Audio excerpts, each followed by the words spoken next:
Assalamualaikum warahmatullahi wabarakatuh. Selamat pagi, siang, sore semuanya. Yang terhormat Bapak Masrul Huda SEMSI, selaku dosen pengampu mata kuliah Bisnis Digital dan Inteligensi Bisnis. Perkenalkan, nama saya Aurelia Ramadini dengan NIM 1123082000125, kelas 5B Akuntansi. Kali ini saya ingin mempresentasikan hasil tugas saya, yaitu membuat analisis teori dari bisnis digital dan inteligensi bisnis. Sebelum saya menjelaskan teorinya, terdapat kata pengantar oleh Pak Masrul Huda SEMSI selaku dosen pengampu mata kuliah ini.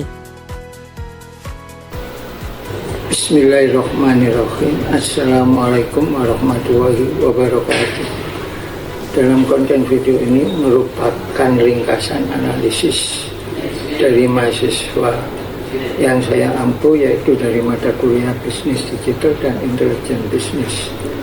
Konten ini berisi dari beberapa teori, yaitu teori bisnis digital dan teori intelijen bisnis.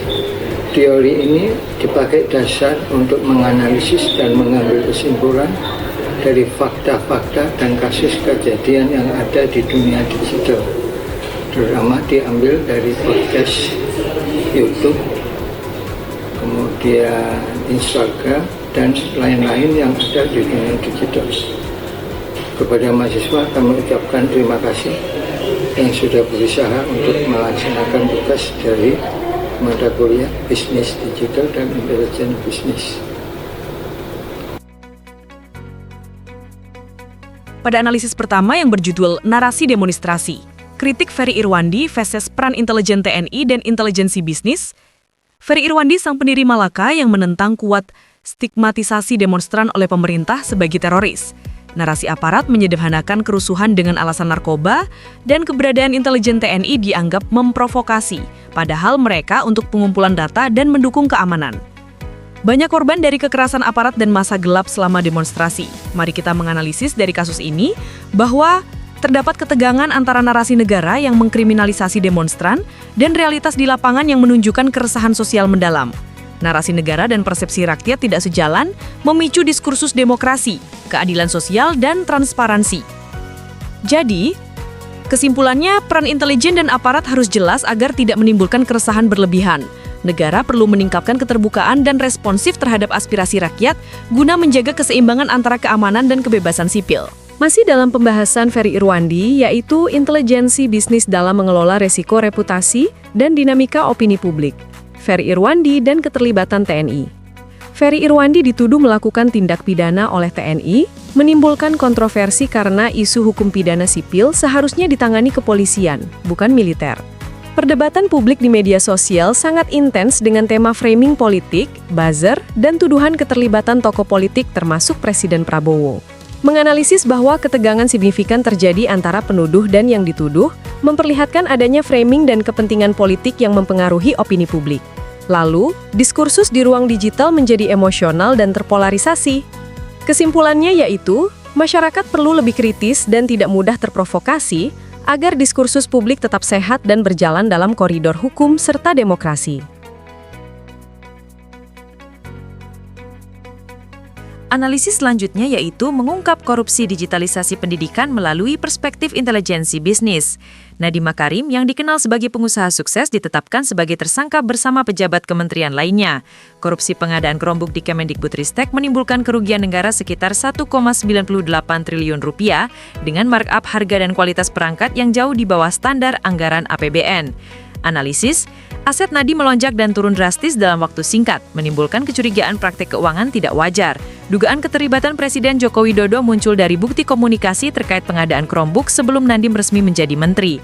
Digitalisasi pendidikan yang bertujuan inovasi justru menjadi ironis karena penyimpangan anggaran menghambat akses dan kualitas pendidikan. Selanjutnya beralih ke kasus penangkapan anggota BAIS TNI. Setelah aksi demonstrasi, beredar opini negatif yang menuduh TNI sebagai provokator kerusuhan, diperkuat oleh viralnya kasus penangkapan anggota BAIS TNI. Mantan Panglima TNI Gatot Nurmantio menyatakan bahwa isu tersebut merupakan framing politik untuk merusak citra TNI dan menekankan pentingnya prosedur resmi dalam penanganan kasus. dugaan keterlibatan TNI dalam kerusuhan, kasus penangkapan anggota BAIS TNI serta keterlibatan oknum di Palembang menciptakan opini bahwa TNI berperan sebagai provokator. Menganalisis bahwa wacana darurat militer tidak realistis karena memiliki prosedur dan dasar hukum ketat, tidak dapat ditetapkan sembarangan. Tuduhan terhadap TNI bersifat propaganda politik yang melemahkan kepercayaan publik dan memecah belah masyarakat. Dapat disimpulkan yaitu dibutuhkan komunikasi transparan dari pihak berwenang dan kedewasaan masyarakat dalam merespons isu agar stabilitas nasional tetap terjaga. Analisis selanjutnya yaitu transformasi tata kelola untuk bisnis digital berdaulat. Negara bersifat tetap dan abadi, sedangkan pemerintah hanya bersifat sementara. Kesalahan utama di Indonesia adalah menyamakan negara dengan pemerintah. Sebagai contoh kasus tanah petani di Yogyakarta yang dialihkan, menunjukkan kebijakan tidak adil. Menganalisis bahwa perbedaan negara dan pemerintah harus tegas agar tidak terjadi penyalahgunaan kekuasaan. Adanya kebijakan yang abai pada rakyat menimbulkan ketidakadilan struktural, serta TNI menjadi elemen penting dalam menjaga martabat dan kedaulatan bangsa, sekaligus pembanding terhadap lemahnya elit politik. Oleh sebab itu, diperlukan pembenahan konstitusi, perbaikan tata kelola, dan kesadaran bersama agar kebijakan benar-benar berpihak pada publik.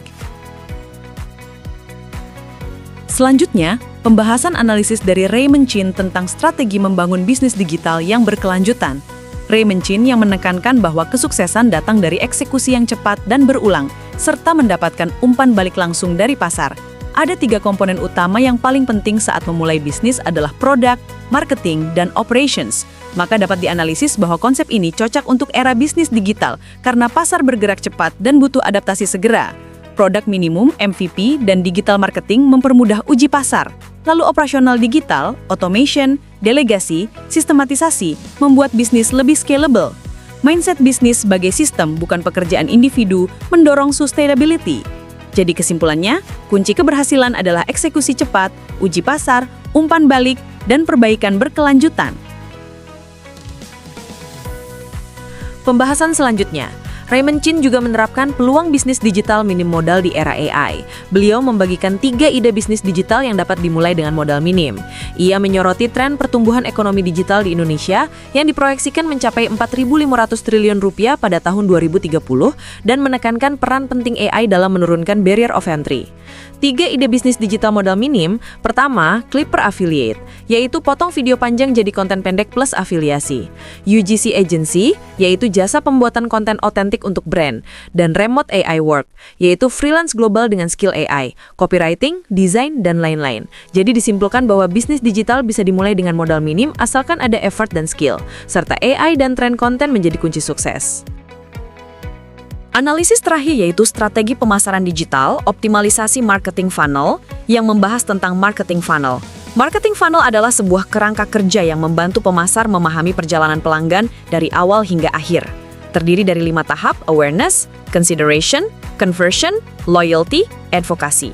Dapat dianalisa yaitu funnel membantu bisnis memahami perilaku pelanggan secara bertahap, dan juga strategi funnel lebih efektif daripada promosi massal tanpa arah. Kesimpulannya, dengan strategi funnel, bisnis bisa meningkatkan konversi, retensi, dan promosi organik. Sekian dari saya, mohon maaf apabila ada salah kata. Terima kasih, wassalamualaikum warahmatullahi wabarakatuh.